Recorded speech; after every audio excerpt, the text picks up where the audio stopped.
अस्सलाम वालेकुम रहमतुल्लाह। डियर स्टूडेंट्स, मैं उम्मीद करता हूँ आप सभी खैरियत होंगे। जैसा कि आप लोग जानते हैं, हमने 10th क्लास फिजिक्स की जो न्यू बुक आई वो हमने उर्दू मीडियम के लेसन स्टार्ट की हुई है। लास्ट लेक्चर में आप लोगों को अल्ट्रासाउंड का टॉपिक करवा दिया था। आज हम इस वीडियो में देखेंगे इमारतों का सूती तहफ़्फ़ुज़ और इसके साथ आप लोगों को मिसाल नंबर 3 भी सोल्व करवा देंगे। सबसे पहले हम इस टॉपिक को देखते हैं। इन्फॉर्मेशन बेस्ड टॉपिक है। शॉर्ट के पॉइंट ऑफ व्यू से सिर्फ इसमें से 2 शॉर्ट क्वेश्चन बताऊंगा, वही करने, इसके अलावा आप लोगों ने करने की जरूरत नहीं। अब इसमें से सूती तहफ़्फ़ुज़ से मुराद ये है कि जो हमारे पास सूती तहफ़्फ़ुज़ से मुराद ये है कि जो हमारे पास बड़े बड़े लेक्चर हॉल्स होते हैं, ऑडिटोरियम्स होते हैं, थिएटर्स होते हैं, उनके अंदर जो पर्दे लगे होते हैं वो कोई उन्होंने खूबसूरती के लिए पर्दे नहीं लगाए होते हैं। इको को पैदा करने के लिए, आवाज़ को वाज़ह सभी तक आवाज़ क्लियरली पहुंच सके, इसीलिए उन्होंने लगाए हुए होते हैं। अब इसमें देखिए हमारे पास है सूती तहफ़्फ़ुज़ में गैर मतलूबा साउंड को कम करने के लिए सॉफ्ट मसामदार मटीरियल जैसे क्लीन और का इस्तेमाल किया जाता है, जो साउंड को जज़ब करते हैं और इको को कम करते हैं। सख्त और चमकदार सतहें ज़्यादा साउंड रिफ्लेक्ट करती हैं। अब जैसे वहाँ पे सख्त दीवारें, सख्त अगर हम चमकदार को सख्त मटेरियल लगा देंगे, फिर वहाँ पे इको हमारे पास क्या होगी, ज़्यादा आवाज़ पैदा होगी और वो ज़्यादा रिफ्लेक्ट होगी, जिसकी वजह से आवाज़ क्लियरली साउंड सुनाई नहीं देती है। जबकि ज़्यादा इन्हिजाब क्लासरूम्स और हॉल्स में सुनने की सहूलियत को कम कर सकते हैं।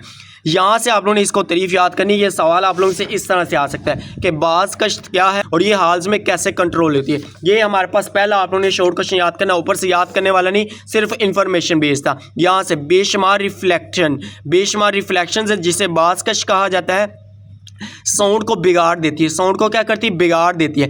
इसीलिए रिफ्लेक्शंस और इन्हिजाब के दरमियान तवाज़न ऑडिटोरियम्स, लेक्चर हॉल्स और थिएटर्स में ज़रूरी है। इधर तक आप लोगों ने ये वाला शॉर्ट क्वेश्चन का आंसर लिख देना है। उसके बाद दूसरा शॉर्ट क्वेश्चन आप लोगों से किस तरह से आ सकता है कि सूती तहफ़्फ़ुज़ का थिएटर्स में खमदार छतों का क्या फ़ायदा है। अब इसमें क्या फ़ायदा है, ये आप लोगों ने इसका आंसर यहाँ से करना है। यहाँ से आप लोगों ने इसका आंसर लिखना है कि खमदार छतें और साउंड बोर्ड्स इस्तेमाल किए जाते हैं, अक्सर इस्तेमाल किए जाते हैं। अब इसमें देखिए ये हमारे पास साउंड बोर्ड है, ये इस तरह का हमारे पास क्या साउंड बोर्ड, यहाँ पे हमारे पास आवाज़ आएगी, रिफ्लेक्ट होगी, इस तरह से हमारे पास इसको कहते हैं साउंड बोर्ड। ये हमारे पास साउंड सोर्स है। अब ये हमारे पास कैलिको को बहुत बड़ा हॉल है, इसका थिएटर है, यहाँ से आवाज़ रिफ्लेक्ट होकर आगे ऑडिटोरियम में हमारे पास आगे हमारे पास ऑडियंस बैठी होती है, उनको सुनाई देती है, ताकि हॉल्स में साउंड का यकसा फैलाव यकीनी बनाया जा सके। यहाँ तक आप लोगों ने इसका आंसर लिख लें। ये जो हमारे पास सूती तहफ़्फ़ुज़ का थिएटर्स में खामदार छतों का क्या फ़ायदा है, यहाँ से लेके यहाँ तक इसका आप लोगों ने इस्तेमाल लिख लें। अब इसमें क्या है, स्टेज के पीछे रिफ्लेक्ट सतह साउंड को सामीन तक पहुँचाने में मदद देती है।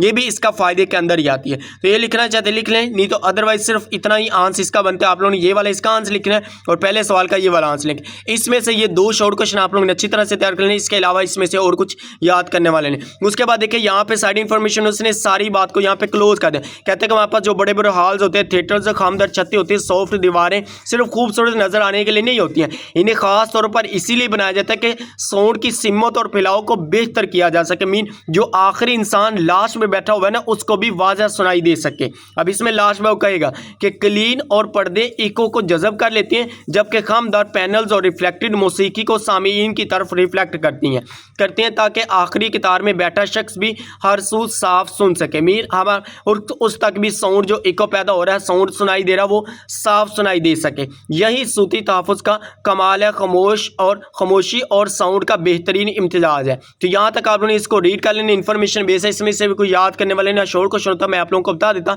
इसमें से कोई शॉर्ट क्वेश्चन नहीं बन के आने वाला। जो 2 शॉर्ट क्वेश्चन बता दिए, एक मैंने आप लोगों को ये वाला शॉर्ट क्वेश्चन बताया, दूसरा ये पहले वाले का हमारे पास आंसर यहाँ से लेके यहाँ तक है और दूसरे का यहाँ से लेके यहाँ तक। बस इसको आप लोगों ने अच्छी तरह से तैयार कर लेना। ये हमारे पास टॉपिक कंप्लीट है। और लास्ट में देखें तो एक मिसाल है, मैं आप लोगों को करवा देता हूँ। मिसाल भी इंपॉर्टेंट होती है एग्जाम के पॉइंट ऑफ व्यू से, ये आप लोगों ने अच्छी तरह से करनी है।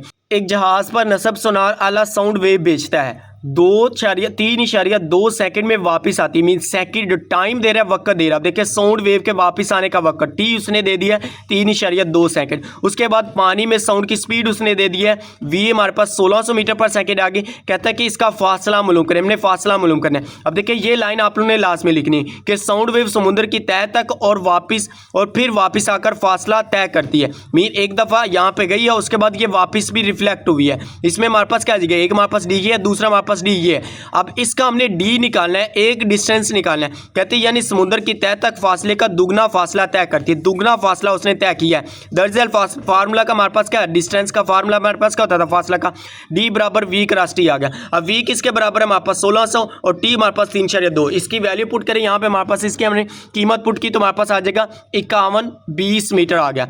अब कहते हैं कि फासला असल फासला का दुगना होता है, मीन एक दफ़ा गई है रिफ्लेक्शन हमारे पास, दूसरी दफ़ा वो वापस रिफ्लेक्ट होकर आई है, तो ये तो हमारे पास 2D आ गया। तो 2 जो हमारे पास है इसके साथ है वो इधर लाके डिवाइड कर देंगे, तकसीम में लेंगे, हमारे पास क्या आ जाएगा 51 मीटर डिवाइड में 2। इसको 2 के ऊपर तकसीम करना ज़रूरी है, फिर जाके हमारे पास इसका असल फासला आएगा। हमने फासला मालूम करना था तो 25-60 मीटर इसका हमारे पास फासला आ जाएगा। इधर तक आप लोगों ने इसको भी अच्छी तरह से कर लेना है। ये हमारे पास लास्ट वाला टॉपिक और इसी के साथ हमारा ये वाला अलहम्दुलिल्लाह चैप्टर कंप्लीट। नेक्स्ट वीडियो में आप लोगों को इसके जो मशक है वो करवा देंगे। न्यूमेरिकल मैप्स इसके पहले ऑलरेडी करवा चुका हूँ, आप लोग सर्च करेंगे आप लोगों को आसानी के साथ इसके न्यूमेरिकल मिल जाएंगे।